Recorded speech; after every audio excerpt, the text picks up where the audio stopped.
بسم اللہ الرحمن الرحیم۔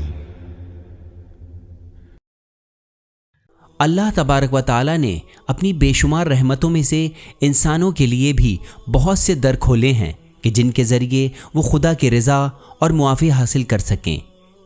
ان میں سے 2 دروازے توبہ اور شفاعت کے ہیں۔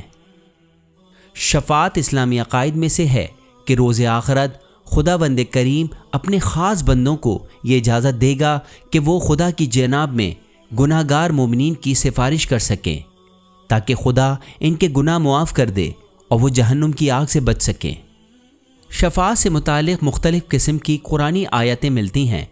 پہلی قسم کی قرآنی آیات کے مطابق کوئی شفاعت نہیں ہوگی، جیسا کہ سورہ بقرہ کی آیت نمبر 254 میں ارشاد باری تعالیٰ ہے، اے ایمان والوں، جو تمہیں رزق دیا گیا ہے اس میں سے راہ خدا میں خرچ کرو قبل اس کے وہ دن آ جائے جس دن نہ تجارت ہوگی نہ دوستی کام آئے گی اور نہ سفارش، اور کفار ہی اصل میں ظالمین ہیں۔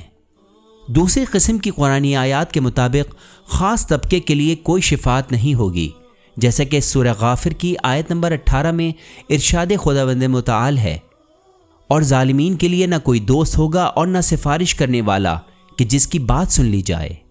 تیسری قسم کی قرآنی آیات کے مطابق شفاعت کا اختیار صرف اللہ تبارک و تعالیٰ کو ہے، جیسا کہ سورہ زمر کی آیت نمبر 44 میں ارشاد ہے، کہہ دیجئے کہ شفاعت کا تمام تر اختیار اللہ کے ہاتھوں میں ہے، اسی کے پاس زمین و آسمان کا سارا اقتدار ہے، اور اس کے بعد تم بھی اسی کی بارگاہ میں پلٹائے جاؤ گے۔ چوتھی قسم کی قرآنی آیات کے مطابق شفاعت ہوگی مگر خدا کی اجازت سے، جیسا کہ سورہ انبیاء کی آیت نمبر 28 میں ارشاد باری تعالیٰ ہے، اور وہ کسی کی شفاعت بھی نہیں کر سکتے مگر یہ کہ خدا اس کو پسند کرے، اور وہ اس کے خوف سے برابر لرزتے رہتے ہیں۔ ان آیات میں ہمیں جو بات سمجھ آتی ہے وہ یہ کہ شفاعت صرف خدا کے اختیار میں ہے اور اسی تک محدود ہے۔ خدا کے علاوہ دوسرے لوگ بھی شفاعت کر سکتے ہیں اگر خدا کی اجازت ہو تو۔ حضرت عیسیٰ علیہ السلام کی مثال دی گئی ہے کہ انہوں نے مٹی سے پرندہ بنایا اور پھر وہ زندہ ہو گیا مگر صرف خدا کی اجازت سے۔ اب سوال پیدا ہوتا ہے کہ شفاعت کس کے لیے ہوگی؟ شفاعت صرف ان بچے ہوئے مومنین کے لیے ہوگی کہ جنہوں نے اس دنیا میں اپنی طرف سے تو پوری کوشش کی ہو، لیکن یہ کوشش انہیں جنت میں لے جانے کے لیے نہ کافی ہو بغیر خدا کی طرف سے مخصوص معافی اور رحم کے۔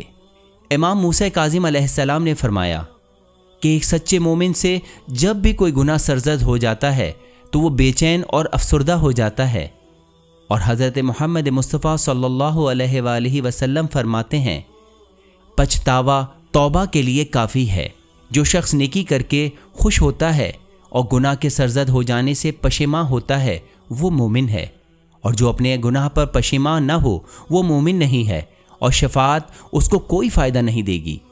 شفاعت کو مکمل طور پر رد نہیں کیا جا سکتا۔